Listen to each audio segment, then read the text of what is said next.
Hello there, everybody. Welcome to Lunch for the Soul. I am Melissa Wilson from Fox 26 News in H-Town, or Houston, as we well know it. So happy to welcome you here today. We have a very beautiful, special guest here who has such an important life's mission now, and that is to help other parents for something that happened to her own family, such a tragedy, but she wants to speak out to help others. So without further ado, let's bring in Cammie Wolf Rice. Hello, welcome to Lunch for the Soul, Cammie. Hi, Melissa. Thank you so much for having me today.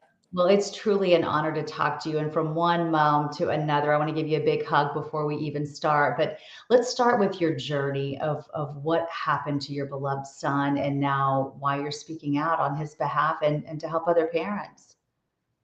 Yeah, my son was diagnosed with a colon disease in his senior year in high school. He had to have a major surgery.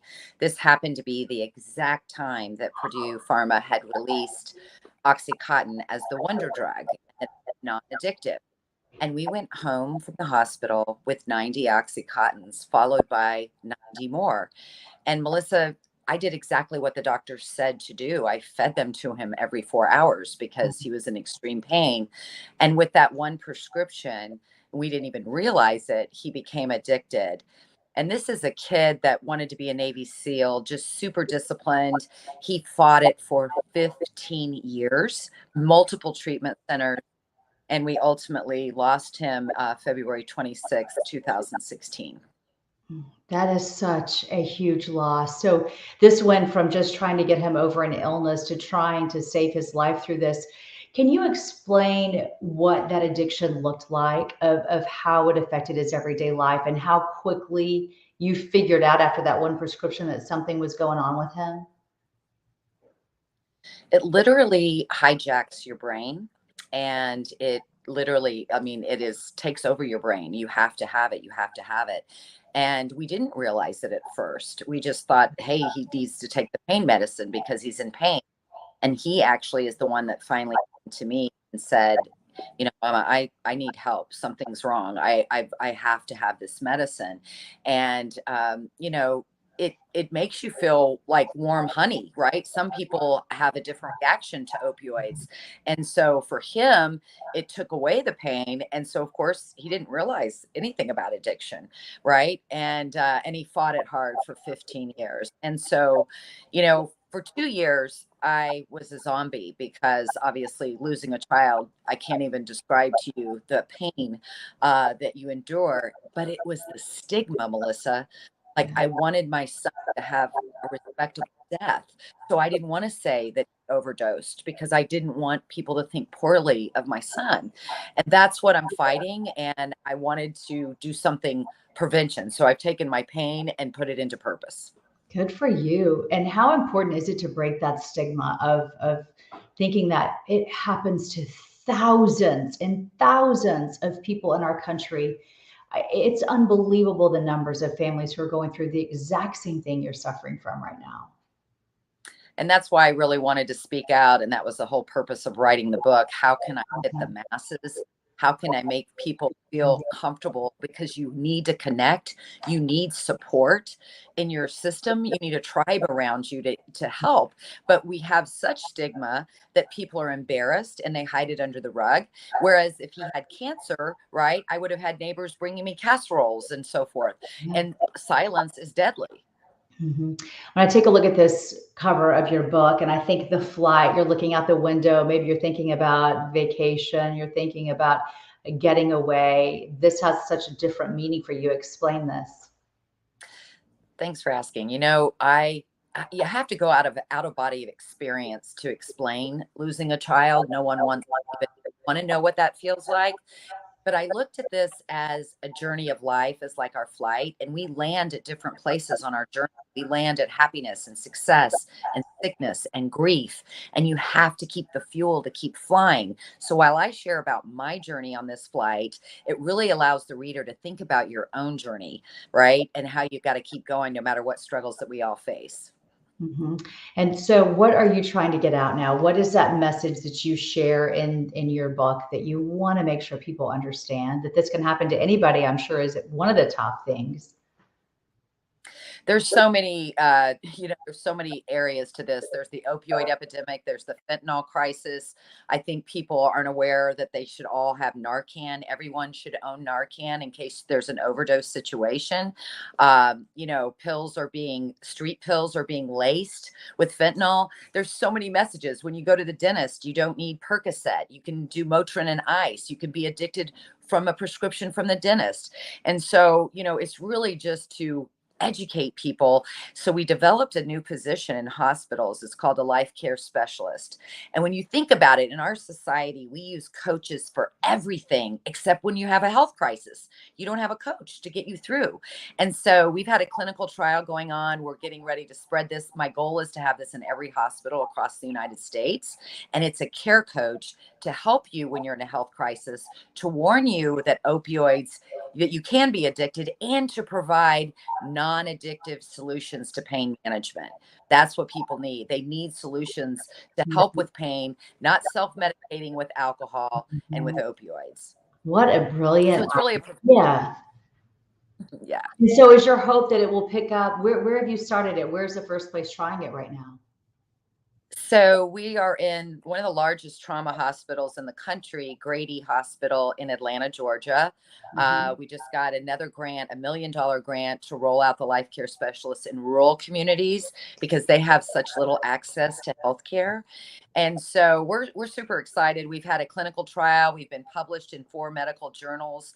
When I tell you I'm a mom on a mission not to be stopped, I want life care specialists in every hospital across the country.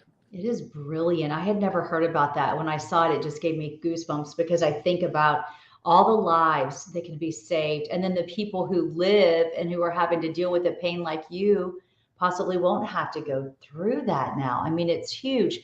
What would that have looked like for you? Would that have been with that first prescription, or when would that person have helped you and your family and help prevent this?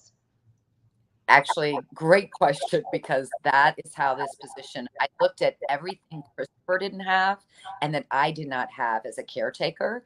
Had I had somebody to tell me of the dangers of the medicine that we're going home with and that I needed to taper off as quickly as possible. If you look at youth, that's usually their first introduction to an opioid. They have a football injury, a gymnastics, a car accident, whatever the case may be, and they go home with a bottle of pills. And people need to be aware and understand the importance of tapering off very quickly and giving them options for other things to deal with pain that aren't addictive, right? And so that's why you got to have a care coach to get you through the crisis. Well, I love what you're doing. So you wrote the book, you started this new position at a hospital, which is so brilliant. And you also have a crusade in your son's name. Tell me about that. Is that sort of the umbrella, the hierarchy of it that takes care of all of this? Yes.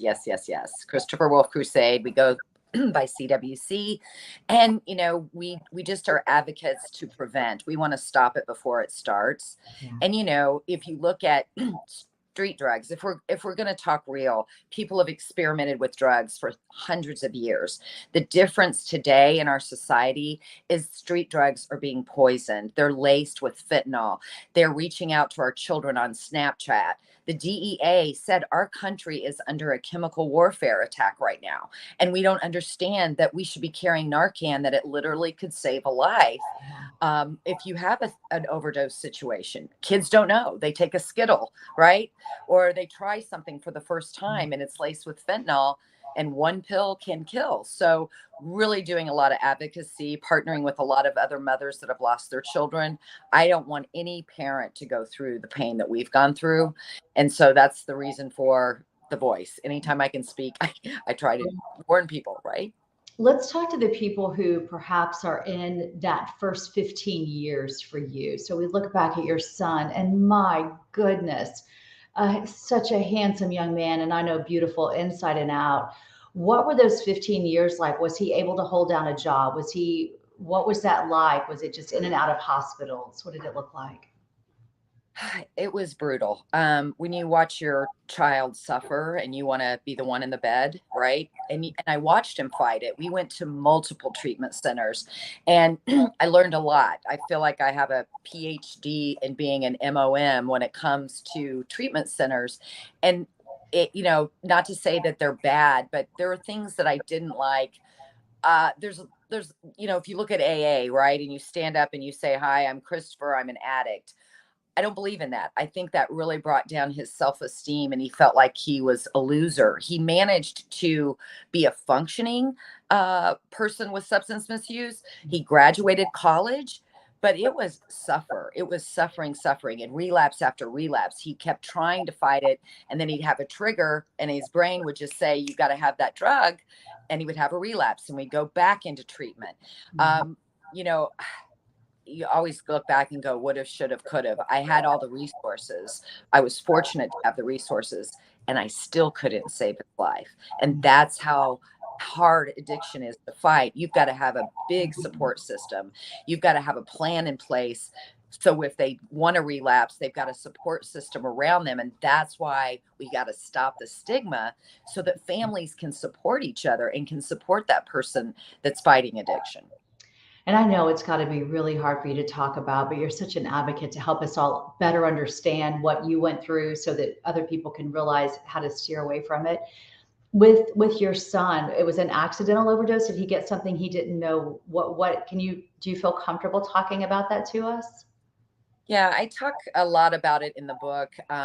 We were actually in Cambodia on a mission trip. Wow. My husband and I, we lived in Hong Kong for 7 years, and we started a school in Cambodia with Cambodia Children's Fund. And I was taking Christopher there. And Melissa, I don't know if he intentionally, I know it was very interesting. I got to spend the last 2 weeks with him every single day, and he was grounded like he never was before. And I mean, the Cambodians, the Buddhist religion, they believed he knew he was coming there to pass. Did he do it on purpose? I don't know. But he got a hold of the drugs there, and it was so strong. And unfortunately, he was in the hotel room with me, and I found him. So it was it was brutal. I'm not gonna.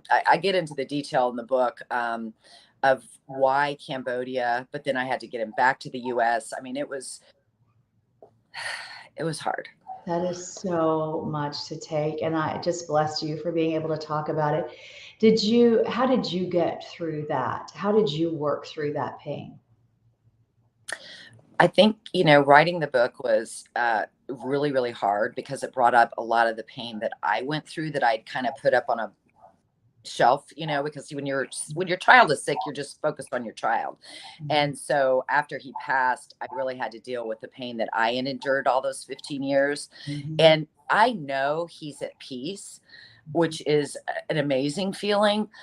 It's the missing him. It's the missing him walking in the door. It's a missing him not having him at holidays. And, he was just such a beautiful person. And I know he wanted to help others. He wanted to go back to school to be a social worker. He was all about helping other people. He was a hugger. He had 3 brothers. It's just, I know he's at peace. It's the missing him. And so that's why I'm doing all this in his honor. If I can I'm not doing this to save one life. I'm doing this to save thousands of lives. Mhm. I Mhm. know he sacrificed for a reason because God knew I wasn't going to sit down and stop. And I'm not. I do this every day. Let's talk about those brothers. We see them here. How have they handled this and how are they dealing with it? It's been hard. I think that there's not enough support anywhere in our country for siblings. When we talk about 300 people still dying a day with this epidemic, we're not thinking that's a huge number, right? I mean, a huge number, over 500,000 people last year. You know what I mean? It's just astronomical numbers. Those are the people that died. We're not even looking at how many people are affected when one person died. Mhm. Christopher passed affected over 50 people. When you look at family and relatives and Mhm. cousins and friends, it was a lot. And we don't really have resources for Mhm. siblings of how to deal with grief. And grief is it's hard. It's hard and it hits you out of nowhere. I can walk by Christopher's picture in the morning and I can say, "Hey, sweetheart," and I can smile, and I can walk by that same photo at 2 in the afternoon and hit the floor. It just hits you unexpectedly. And so I think we need more resources for families. We Mhm. need more resources to help with the grief of all the people that we've lost.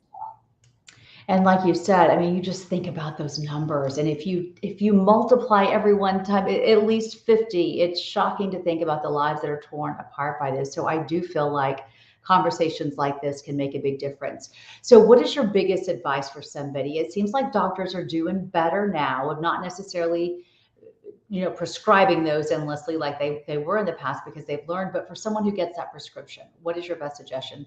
You said wean off, but do you really think they should look for something differently in the first place?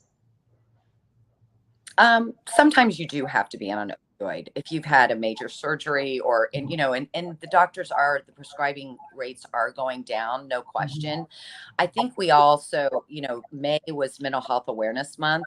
I think we Mhm. all are dealing with a lot of anxiety and stress, sometimes PTSD, Mhm. depression. And I think that the mental wellness is so important that we address. And so our life care specialists teach techniques to deal with anxiety, stress, and depression. Mhm. I think we all need to realize not to self-medicate when we're not feeling that, when we're feeling those triggers and we're feeling those anxieties and those stresses. We've got to have releases to take care of our mental well-being as well. Mhm. As far as going to the dentist, going to the doctors, don't be afraid to ask questions. Is this an opioid? How long do I need to be on it? Do I have to be on it? Do you have any other alternatives? Yeah. Sometimes ice can do wonders, and Motrin and ibuprofen and Tylenol, and it doesn't need to be, every 4 hours. So Mhm. really think about being a health advocate for yourself and ask those Mhm. questions.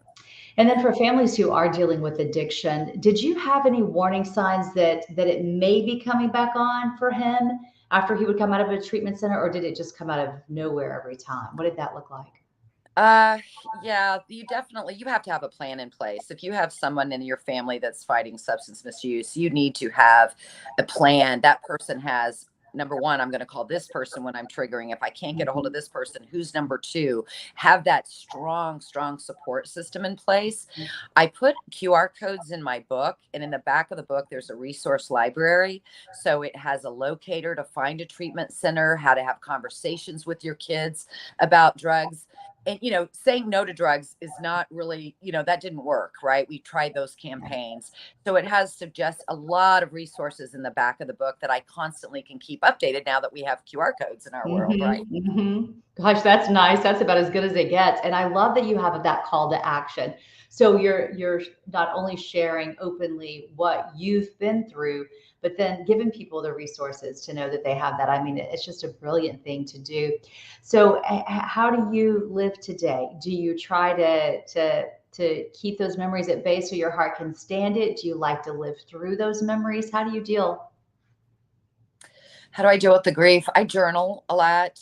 I pray. I talk to Christopher. I get signs all the time from him. Your spirit definitely lives on. I can confirm that because there's signs that he gives me that are just it would only be from him. So it's living on to those memories for sure. But doing all this in his honor, I know he's very proud. I can feel it. That we're Mhm, saving lives and that he didn't sacrifice in vain. Like there's a reason that he sacrificed and went through. He went what he went through so that I could be doing what I'm doing. mhm, So I really just honestly, I do this every single day. I eat, sleep, and I'm so driven to get the word out. I feel like I'm not getting to the masses fast enough. mhm. Anytime I can get a microphone, that's why I wrote the book, so I could hit the masses. All the proceeds of the book go to the charity. I'm working for free. I'm not doing this for the money. I'm doing this literally to save lives. And I think, it doesn't matter what purpose. Okay. If you're out there and you've lost somebody and you're struggling, find purpose. And it can be Mhm. the smallest thing. It could be crocheting hats for NICU babies. It Yeah. could be going to a place and walking dogs. Anything that gives you purpose in Mhm. life doesn't have to be a nonprofit, doesn't have to be, Mhm. grandiose. Anything that gives you purpose will really help you to get through the days. Wow, that is good advice for anybody because we all have tragedies in our lives where we can really refocus ourselves and our energy on that. As far as prayer is concerned, when you pray, do you find that peace washes over you some and helps you get through the day on hard days? No question about it. Mhm. When you read the book, it's Heavenly Airlines is on is the chapter one. And a lot of people, I understand, are angry with God when they lose their children and they don't understand. And I actually am proud to say that I have a better relationship with God, and I know that my son is with God. And it's okay. And I don't know what people do without having that higher power, whether it's Allah, Buddha, God, whatever your belief system is. For me, it's God, and I could not have survived had I not. And I have a better relationship. I think it moved to a whole different level when Christopher passed, and I know that kind of sounds strange, but it happened that way. No, and I think that when you have that to rely on, it's almost, I'm a true believer, and I love that my boss lets me have this platform so that people can understand that it's there for people who don't have faith in their lives, and how it can transform you and really keep you alive, and perhaps spark this fire in you to be able to do, such good things with your life. Cammie, thank you for being here. You're such a strong woman. God bless you and your Thank you. family as you continue to work through this grief journey. I know it lasts throughout your life. Time is always on your side, right? And I hope every year you feel a little lighter and you keep getting those signs from your beloved son. Thank you, Melissa. Bless you. I appreciate it. Thank you for this opportunity. All right, take care of yourself.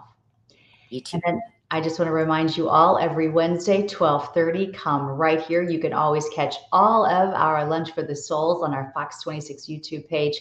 You can always also find us on our website at fox26houston.com.